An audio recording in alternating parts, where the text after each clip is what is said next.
നിങ്ങളെ കയ്യിലുള്ള paper centre മടക്കുക. ഒരു പേപ്പർ 3 ടൈപ്പിൽ മടക്കാൻ പറ്റും. നിങ്ങൾക്ക് എങ്ങനെ തോന്നണം അങ്ങനെ മടക്കാം. ഞാൻ ചെയ്യണമൊക്കെ നോക്കി ചെയ്തോളി. സെന്റർ മടക്കുക. പേപ്പർ അങ്ങോട്ടും ഇങ്ങോട്ടും തിരിച്ചു പിടിക്കേണ്ട. നിങ്ങൾ എങ്ങനെ പിടിച്ചാൽ അങ്ങനെ പിടിക്കുക. എല്ലാവരും പെട്ടെന്ന് ചെയ്യാം.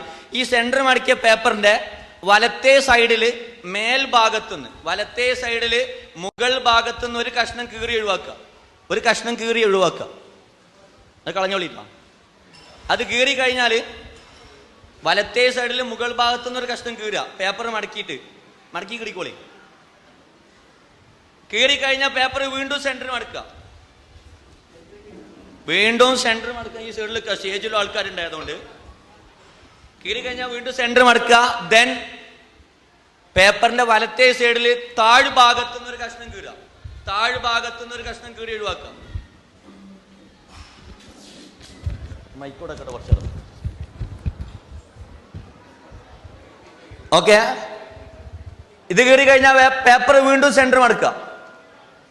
വീണ്ടും സെന്റർ മടക്കുക. ഇപ്പൊ നമ്മൾ 2 പ്രാവശ്യം കീറിയത് വലത്തേ സൈഡാണ്. ഇനി ഇടത്തേ സൈഡിൽ മുകൾ ഭാഗത്തുനിന്ന് ഒരു കഷ്ണം കീറുക. ഇടത്തേ സൈഡ് മുകൾ ഭാഗത്തുനിന്ന് കഷ്ണം. അത് ശ്രദ്ധിച്ച് കീറിക്കോളി. അത് കഴിഞ്ഞാൽ പേപ്പർ വീണ്ടും സെന്റർ മടക്കുക. ഇനി ഒരു സൈഡും കൂടി കീറാനുള്ളൂ. ഇടത്തേ സൈഡിൽ താഴ്ഭാഗത്തുനിന്ന് കീറുക. ബുദ്ധിമുട്ടുള്ളവർ ആരും കാണാതെ പല്ലിന്റെ സഹായമൊക്കെ തേടിക്കോളി, കുഴപ്പമില്ല. ഇടത്തേ സൈഡിൽ താഴ്ഭാഗത്തുനിന്ന്. ഇപ്പൊ നമ്മൾ 4 സൈഡും കീറിയിട്ടാണ്. 4 സൈഡും കീറിയില്ലേ? ഒന്നുകൂടെ മടക്കിയിട്ട് കീറാൻ പറഞ്ഞാൽ ചിലപ്പോൾ നിങ്ങൾ ഇന്നെ തല്ലും, ഉറപ്പാണ്. അതുകൊണ്ട് ഞാൻ പറയുന്നില്ല. പേപ്പർ നിർത്തിക്കോളി. നിർത്തിയിട്ട് ആ പേപ്പർ ഒന്ന് പൊക്കി പിടിച്ചാണ്. എല്ലാവരും പൊക്കി പിടിക്കും. നേരത്തെ പൊക്കിക്കോളി. പൊക്കട്ടെ. താഴ്ത്തരുത്തിട്ടാ. ഇനി എല്ലാവരും പരസ്പരം നോക്കി. ചില ആൾക്കാർക്ക് പത്തായത്തിൽ കൂറ കയറിയ പോലെ ഉണ്ട്. പൊക്കിക്കോളി. ഇനി ഒന്ന് താത്തി, ജസ്റ്റ് ഒരു വട്ടം താത്തുക. അടുത്ത പൊക്കിണിന് മുന്നേ ഒരു ഓഫറാണ്. ഇവിടെയുള്ള ഏതെങ്കിലും 2 രക്ഷിതാവിന്റെ പേപ്പർ ഒരേപോലെ ഉണ്ടെങ്കിൽ 2ആൾക്കും ഞാൻ ഐഫോൺ തരും. 2 രക്ഷിതാവിന്റെ പേപ്പർ ഒരേപോലെ ഉണ്ടെങ്കിൽ 2ആൾക്കും ഐഫോണാണ്. പെട്ടെന്നിട്ടാ. ഒരു സമയമുണ്ട്, അതിന്റെ ഉള്ളിൽ കണ്ടുപിടിക്കണം. ഉള്ളൊരു നീറ്റിക്കുക. 2ആൾക്കും ഒരേപോലെ ഉണ്ടെങ്കിൽ പെട്ടെന്ന് നീറ്റിക്കുക. ഒരേപോലെ ഉണ്ടെങ്കിൽ നീറ്റുന്നാ മതി. ഓക്കെ, എവിടെ 2 ആൾക്കാരുണ്ട് പോയോട്ടെ. ബാക്കിയുള്ള കണ്ടുപിടിച്ചോളി. ഒരേപോലെ നിർത്തി പിടിച്ചാണ്. ഒരേപോലെ അല്ല. നിങ്ങൾ ഇതിന്റെ സെന്ററിൽ കെട്ടുണ്ട്, ഇവിടെ കെട്ടില്ല. ഇരിക്കി ഉണ്ടാ. ഹലോ, മതി, സമയം കഴിഞ്ഞ്. ഇനി ഒരു കാര്യം ഞാൻ പറയട്ടെ. ഒരു കാര്യം മനസ്സിലാക്കണം. ഇത്ര ആവേശം വേണ്ട. കാരണം എന്താ അറിയോ? നിങ്ങളൊരു കാര്യം മനസ്സിലാക്കി. 2ആൾക്കും ഒരേപോലെ ഉണ്ടെങ്കിൽ 2ആൾക്കും ഐഫോൺ തരാന്ന് പറയാൻ ഞാൻ എന്താ പൊട്ടനാ?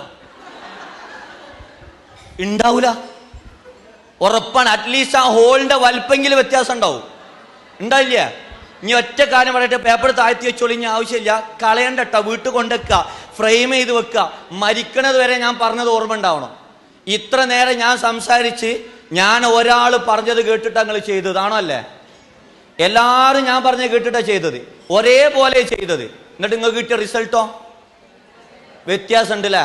ഒരു ടീച്ചറെ ക്ലാസ്സിലിരിക്കണ 50 കുട്ടികൾ ഒരേപോലെ വരൂല. ഒരു ടീച്ചറെ ക്ലാസ്സിലിരിക്കണ 50 കുട്ടികൾ ഒരേപോലെ വരൂല. ഇനി കുട്ടീനോട് അപ്പുറത്തെ കുട്ടീൻ്റെ മാർക്ക് ചോദിക്കണതിന് മുന്നേ ഇപ്പം ചെയ്താണ്ട് ആലോചിച്ച് നോക്കിക്കൊണ്ടി. ഇത്രയും വിവരം വിദ്യാഭ്യാസമുള്ള നിങ്ങൾ ഒരേപോലെ ആവണം ആദ്യം. എന്നിട്ട് എൻ്റെ കുട്ടീനോട് ചോദിക്കുക, എൻ്റെ മാർക്ക് എന്തോ ഓൻ്റെ മാർക്കിൻ്റെ പോലെ ആവാഞ്ഞെന്ന്.